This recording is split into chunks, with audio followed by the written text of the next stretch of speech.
दोस्तों आप भी मीशो के ऊपर काम कर रहे हो तो एक गलती कभी भी मत करना। तो वीडियो को लास्ट तक देखते रहना, तो मैं आपको बताऊंगा कि आप कौन सी गलती कभी भी मत करना मीशो के ऊपर। आप एक गलती करोगे तो आपका मीशो का अकाउंट है वो पूरा का पूरा डेड हो जाएगा। तो मुझे कितना ऑर्डर कल मिला था वो भी आप देख लो, और मैंने जेल वैक्स मंगवाया था वो भी मेरा आ चुका है। तो वो चलो मैं पार्सल आपको दिखाता हूँ कि मुझे कैसे पार्सल रिसीव होता है। तो देख लो कुछ दोस्तों, मुझे इससे पार्सल रिसीव होता है। ये है पूरा का पूरा 20 kg का पार्सल। एक भाई बोल रहे थे बॉक्स कितने रुपीज का ले रहे हो, तो मुझे 10 रुपीज का बॉक्स मिल रहा है।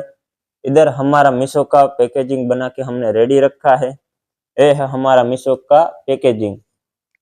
कल मुझे 6 ऑर्डर मिला था तो बना के रखा था, लेने नहीं आया है डिलीवरी वाला भाई।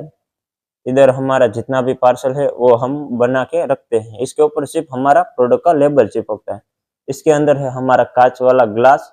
ऐसे कुछ हमने ऐसे कुछ कैंडल बना के भी रखा है। तो चलो मैं आपको वीडियो में बताता हूँ कि आपको कौन सी गलतियाँ नहीं करनी है।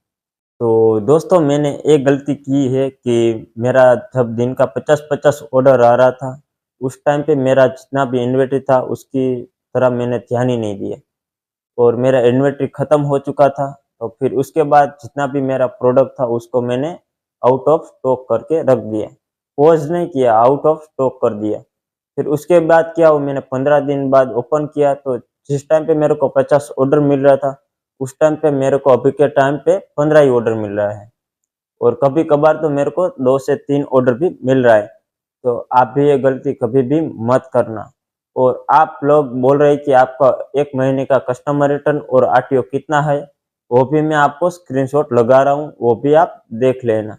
आपको मेरा ये वीडियो अच्छा लगता है तो मेरे वीडियो को लाइक, शेयर, सब्सक्राइब कर लेना। मिलते हैं नेक्स्ट वीडियो में, तब तक के लिए जय हिंद,